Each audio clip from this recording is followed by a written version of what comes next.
Okay, everyone. I know I promised no politics videos until Keir Starmer handed in his resignations, but events keep happening, and I've wanted to make this video for a while, so it seemed like a good time, given a great example of what this video is about has just happened. On Thursday, the 26th of February, there was a by-election in the Greater Manchester seat, Gorton and Denton, which was won by the Green Party by quite a comfortable margin over the far-right Reform Party, and with the Labour Party in third place, in a by-election where the turnout went up very slightly, which is unusual to say the least for a Westminster by-election. This was a remarkable result for a number of reasons, the main one being that this area in some fashion has been voting Labour for around a century, and this particular seat was an exceptionally safe Labour seat. Now, you would think in the context of the two major parties being in crisis, facing challenges to their supremacy in their parts of the political spectrum, that this result would prompt serious analysis of the kind that considers whether Labour is going through the process the old Liberal Party went through in the 20s, where it was supplanted as the major progressive force in British politics by the Labour Party. Or at the very least takes a look at why an area so traditionally supportive of the Labour Party has in just 18 months from a general election condemned them to third place.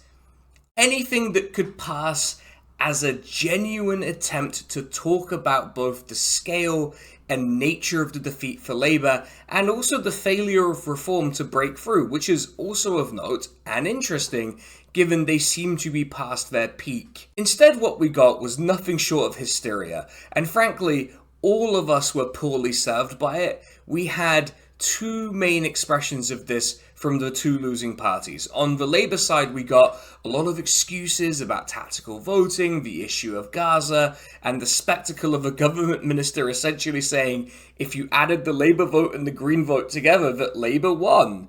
Which, you know, if I added 4 zeros to my subscriber count, I'd have over 3 million subscribers. It's nonsense. It doesn't mean anything. It's a nonsense mode of analysis, right?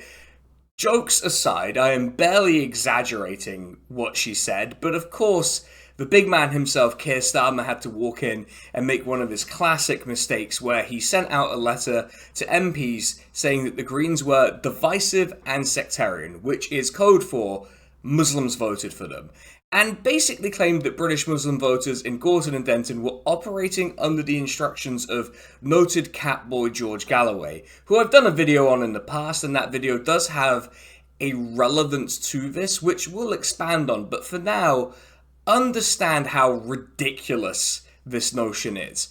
Then we had the reform reaction, which began with the candidate, noted book-eater Matt Goodwin, complaining before the result had even been confirmed of a coalition of Islamists and woke progressives that came together to dominate the constituency, which is not that radically different from what Keir Starmer said, which, you know, one would think is a cause of the defeat for the Labour Party, but I guess we'll kind of circle back to that. We also got the British electoral far-right's favourite excuses.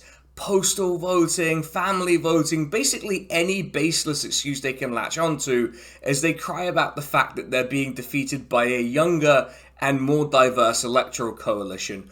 All of which has escalated to Nigel Farage planning to strip certain people of the vote because they lost, and claiming that among British-born voters that they actually won. Something that can't be proven because of the secret ballot. So we have both of the big losers deciding that their excuse in some fashion is sectarianism, and the British press have dutifully taken this up and have just repeated it with very little pushback. Now, of course, sectarianism has been a feature of British politics. Rather famously, I would suggest, we still have laws on the books that were originally passed with anti-Catholic intent. On bonfire night, we have all those nice fireworks and it's great fun, and I quite like it, but one of the ways some people celebrate it is by burning an effigy of an English Catholic. I'm sure a lot of people now don't think of it in those terms, and there's a whole story behind it that maybe you could use to justify it, but it does look a certain way. To say nothing of the whole thing in the north of Ireland and the things that have gone on there, as well as between Catholics and Protestants in this country for a long time now. I'm by no means an expert on the specifics of it, but to suggest that sectarianism is a new thing in British politics being imported by immigrants is not particularly credible, nor is the notion that there's a new sectarian line in British politics created by their participation in elections. That new sectional line being drawn between British Muslims and the wider public is usually drawn on the issue of Gaza and has its origins in the 2024 general election, where it was apparent before the campaign that the Labour Party was, despite being on course for a massive victory, having problems with generally minority voters, but particularly Muslim voters. I've done a lot of videos where I've had to explain how the issue of Gaza functions in British Muslim communities and how there is no sectional character to that issue. British Muslims and the rest of the British public are broadly in agreement on the issue, which is that genocide is bad. And you have to say, for people raised in Britain, that may be a bit of a plot twist, to be honest. 2 videos where I cover this are my videos on John Ashworth, who blamed his defeat at the general election on the issue of Gaza, and my video on George Galloway. Both contain more detailed explanations of how the issue actually functions, but my short summary is this. There is no particular disconnect between the British public and British Muslims on Gaza. There is no feasible way for a single issue campaign on the issue of Gaza to win in any constituency in the country, because voters across all demographic lines have bigger issues they care about, like healthcare and the cost of living. What Gaza did for British Muslims and a lot of other people was give them the indication that the Labour Party disagreed with them on genocide, and then allowed them to ask, well, what else do they disagree on? And it turns out it was a lot of things, so they voted for the Greens and local independents at the expense of Labour, who lost to 5 independents, a Green, and almost lost to a handful of other independents. That's genuinely it. That's how the issue functions politically, and it does so across every demographic divide you could think of in this country. To try to draw a sectarian line over a cross-community issue where the supposedly sectarian group is in agreement with the broader public is very odd. Think about it. Group in Britain votes largely in line with the public. It suddenly doesn't feel like an urgent problem, does it? There's also a school of thought that emerged from the by-election from figures like former Labour Deputy Leader Tom Watson, that this is temporary and that the issue of Gaza will fade from relevance, which is rooted in this belief that it is the sole issue, which it isn't. And even if it was, given recent events, I would suggest that this is a very optimistic analysis of how this issue is going to play out over the next few years. There are 2 issues at play here. One is kind of benign and fixable, and the other is really quite challenging and probably not really fixable, and is what we're going to focus on really for the bulk of this. Firstly, the easy thing to say is that the politics and political priorities of British Muslims are poorly understood, and often our understanding devolves into bloc politics and viewing them as a monolith, which is wrong and is usually the entry into the bigger issue that we're going to talk about in a bit, which is that in the press, politically active Muslims are often depicted and described in assumptions that are contradicted by how we know they behave generally. Of course, some people will align with the stereotype, but by and large, things are always more complicated than that. Often these stereotypes are rooted in racism, usually racist tropes that have emerged during the War on Terror. Namely that British Muslims and Muslims in the West generally are secretly trying to overthrow liberal democracies and replace them with conservative Islamic states, which, to be clear, is a racist assumption and isn't true. Unfortunately, this combination of racist assumption and a weak knowledge base about British Muslims reared its head in this by-election.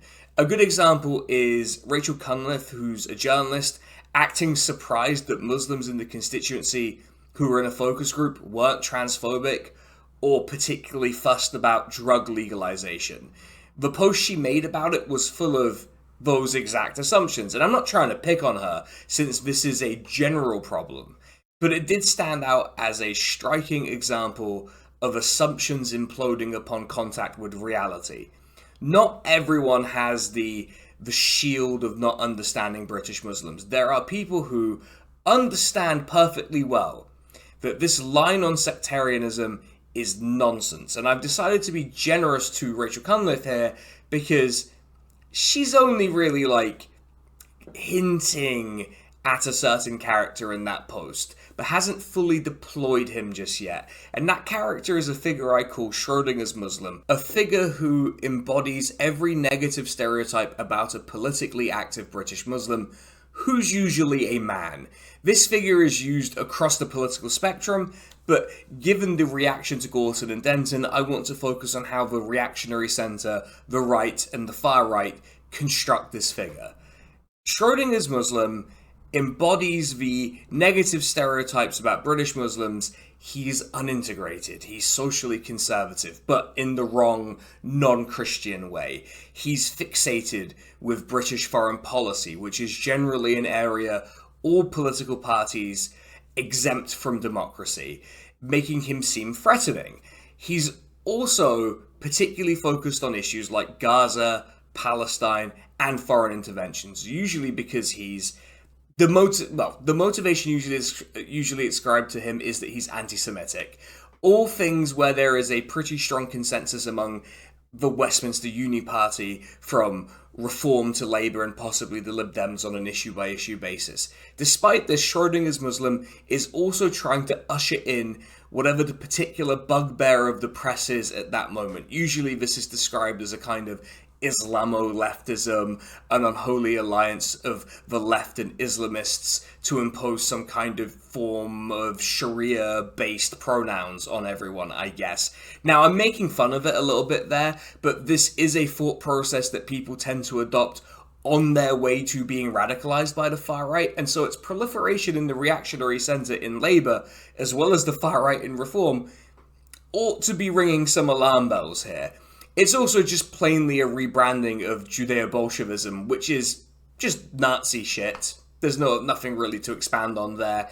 My point is that Schrodinger's Muslim is simultaneously a socially conservative person, uninterested in British affairs, or is only interested in them to undermine British interests, but also seems to vote and unduly influence others to vote for the most left-wing and socially liberal option on the ballot paper, which has been the general pattern of British Muslim voting. Not always and not everyone, of course. We're not trying not to do bloc politics, but the tendency is to vote for left parties and those that regard Muslims as, humans.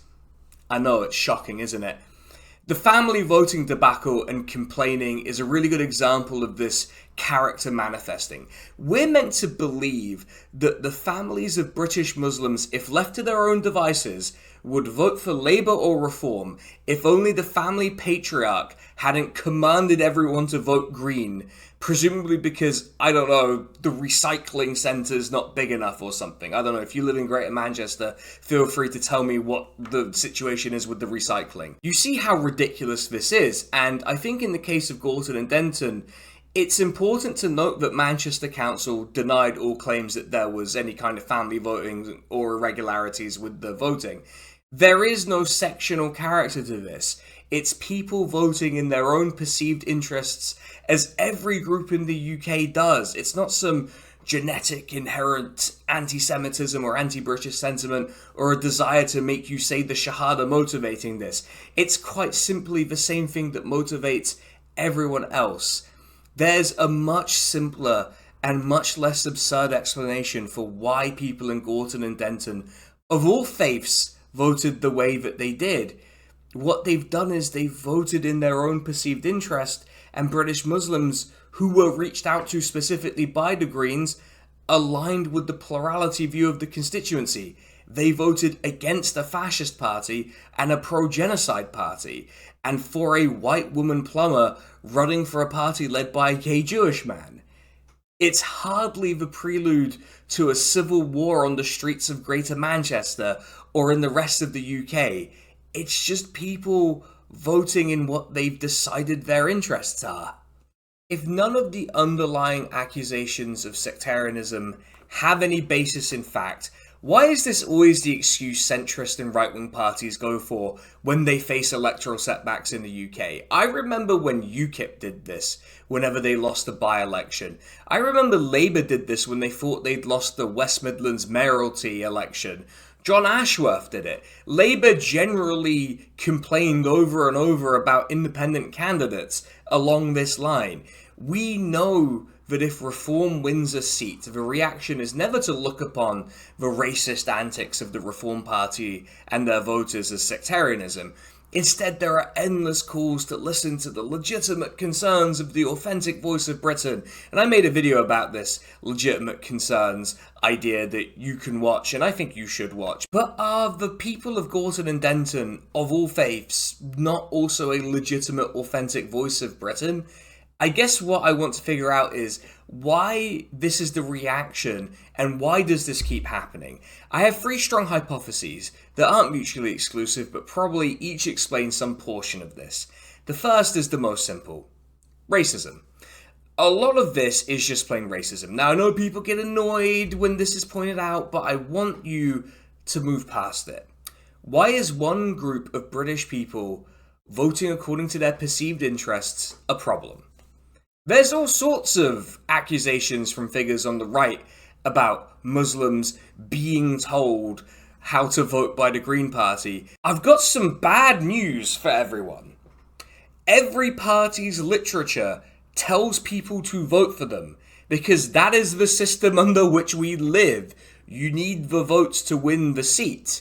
It's not some grand conspiracy, and if targeting specific groups in a constituency is sectarian, then every party in Britain is sectarian, and we need to have a really big conversation about that.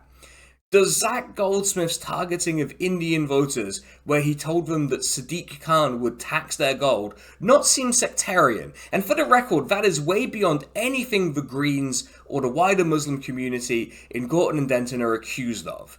Seemingly their main crime was putting a picture of Keir Starmer meeting noted fascist Narendra Modi on their leaflets.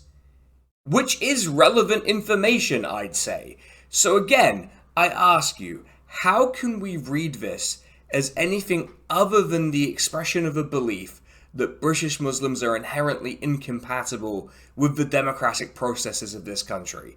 Or as Kemi Badenoch helpfully put it, for once Kemi's actually come through for me, that their political loyalties are swayed by conflicts in the Middle East, not the British national interest. How would we describe that statement and that belief system if it was said about, say, Jewish people in Britain?